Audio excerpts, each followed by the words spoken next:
Joshua project का नाम आपने अवश्य सुना होगा। वर्ष 1995 में अमेरिका में एक एनजीओ के रूप में जोशुआ प्रोजेक्ट शुरू किया गया था। ये एक प्रकार का संगठित अभियान है जिसका उद्देश्य पूरे विश्व को प्रोटेस्टेंट ईसाई बनाना है। इस अभियान के अंतर्गत हर देश में रहने वाली सभी जाति, प्रजाति और समुदायों को टारगेट किया जाता है। सबसे बड़ी जनसंख्या वाला देश होने के कारण जोशुआ प्रोजेक्ट का सबसे अधिक फोकस भारत पर है।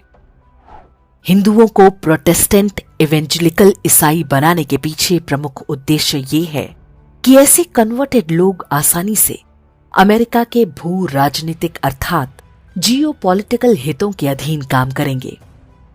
वे शरीर से तो भारतीय होंगे, लेकिन वही करेंगे जो अमेरिका चाहेगा। खालिस्तान आंदोलन इस रणनीति की सफलता का सबसे बड़ा उदाहरण है।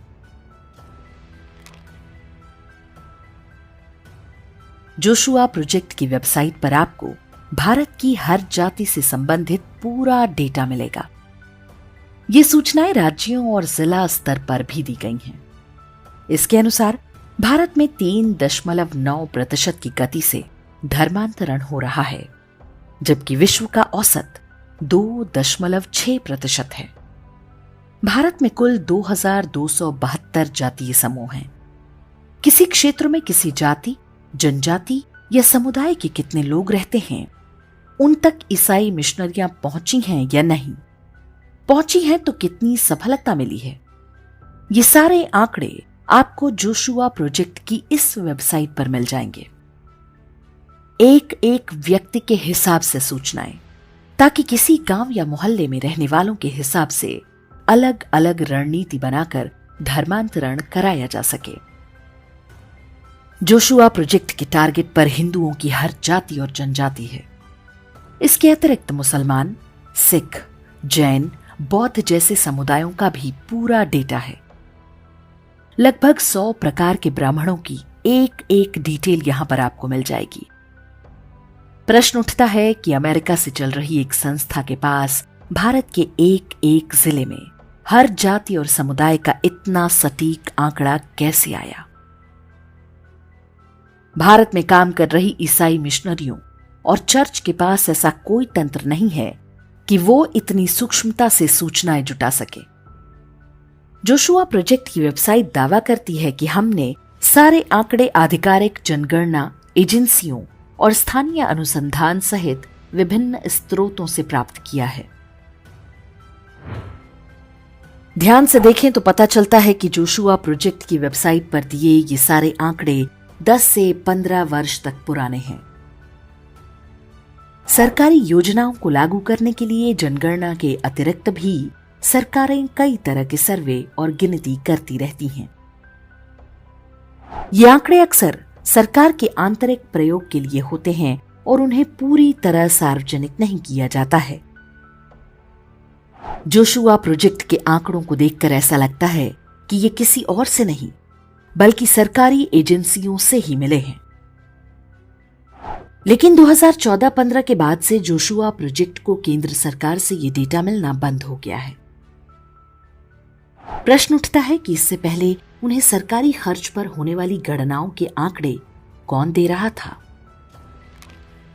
आपको याद होगा कि 2014 में मोदी सरकार बनने के बाद दिल्ली में शास्त्री भवन समेत कई सरकारी कार्यालयों पर छापे मारे गए थे। तब पता चला था कि मंत्रालयों की गुप्त फाइलें और सूचनाएं बेचने का पूरा तंत्र काम कर रहा है। उसी दौरान सांख्यिकी मंत्रालय से जुड़े आंकड़े लीक होने का भी पता चला था। मोदी सरकार ने इसे बंद करा दिया। जनसंख्या और अन्य सांख्यिकीय सर्वेक्षणों के आंकड़े न मिलने के कारण धर्मांतरण गिरोहों की बेचैनी बढ़ती जा रही थी। उन्हें आशा थी कि कांग्रेस 2019 तक सत्ता में लौट जाएगी, लेकिन देश के सौभाग्य से ऐसा नहीं हुआ। विदेशों में हिंदू धर्म के लिए काम करने वाली संस्था वर्ल्ड हिंदू फेडरेशन ने फरवरी 2019 में सबसे पहले यह आशंका जताई थी कि अमेरिकी डीप स्टेट चाहता है कि भारत में अगली जनगणना जातियों के आधार पर हो। इससे उनके द्वारा पोषित जोशुआ प्रोजेक्ट को नए आंकड़े मिल सकेंगे जिससे भारतीय समाज की दरारों को चौड़ा करने, लोगों को आपस में लड़ाने और अधिक गति से धर्मांतरण कराने में आसानी होगी। जैसे ही राहुल गांधी ने इस मुद्दे पर शोर मचाना शुरू किया, वर्ल्ड हिंदू फेडरेशन की सूचना पर एक प्रकार से मुहर लग गई। समाचार पत्र दैनिक भास्कर ने 25 अगस्त 2024 को छपी रिपोर्ट में बताया है कि मध्य प्रदेश, छत्तीसगढ़, झारखंड और ओडिशा राज्यों में जोशुआ प्रोजेक्ट पर किस तरह से काम चल रहा है।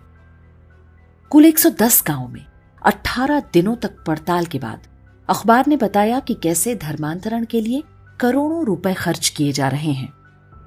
ईसाई मिशनरियों का तंत्र इतना मजबूत है कि प्रधानमंत्री आवास योजना और अन्य सरकारी योजनाओं का लाभ पाने के लिए भी पहले ईसाई बनने की शर्त रखी जाती है। हिंदुओं का धर्मांतरण कराने के लिए जोशुआ प्रोजेक्ट इकलौता नहीं है। इसके अतिरिक्त चर्च का एक और अभियान चल रहा है जिसे प्रोजेक्ट थेसेलोनिका के नाम से जानते हैं। इसके अंतर्गत हिंदुओं के त्योहारों और धार्मिक रीति रिवाजों पर हमले कराए जाते हैं। भारत के धार्मिक स्वरूप में बदलाव के ये प्रयास कोई नई बात नहीं है। ये काम लगभग 1000 वर्ष से जारी है। वे कुछ क्षेत्रों में बहुत सफल भी हुए हैं। इन्हें रोकने के लिए हमें एक राष्ट्र के रूप में कुछ उपाय करने होंगे। जोशुआ प्रोजेक्ट की गतिविधियों को धर्मांतरण विरोधी कानून के अंतर्गत दंडनीय अपराध बनाया जाए। जनजातीय और ग्रामीण क्षेत्रों में चर्च और मिशनरी गतिविधियों पर पूरी तरह रोक लगे। स्थानीय निगरानी समूह बनाए जाने चाहिए जो जोशुआ जैसे धर्मांतरण अभियानों पर नजर रखें। स्थानीय स्तर पर परंपराओं, त्योहारों, पहनावे और भाषा को संरक्षण मिलना चाहिए। किसी भी लोक देवता, लोक संस्कृति या परंपरा की आलोचना को अपराध माना जाए। किसी भी भारतीय पर्व त्योहार में जीसस या किसी भी विदेशी मजहबी परंपरा की मिलावट पर प्रतिबंध लगे। जोशुआ प्रोजेक्ट को आंकड़े उपलब्ध कराने को देश के विरुद्ध जासूसी का मामला माना जाए। ये सारे वे काम हैं जो सरकारों को करना चाहिए, लेकिन जब तक हम दबाव नहीं बनाएंगे, कोई सरकार ये काम नहीं करने वाली। भारत केवल उन धर्मों का देश है जिनकी पुण्य भूमि यहां पर है। विदेशी आक्रमणकारी मजहबों को हमारी सांस्कृतिक और धार्मिक पहचान बदलने की छूट देना भारत की आत्मा के साथ छल है। प्रोजेक्ट जोशुआ हो या कोई अन्य षड्यंत्र, उन्हें विफल करना ही होगा। हमारी आने वाली पीढ़ियों का हित इसी में है।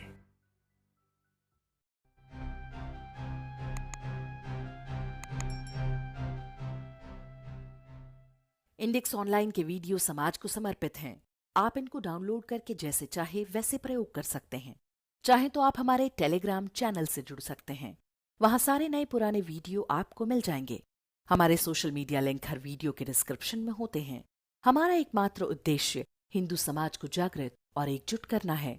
इसमें सहभागी बने। धन्यवाद।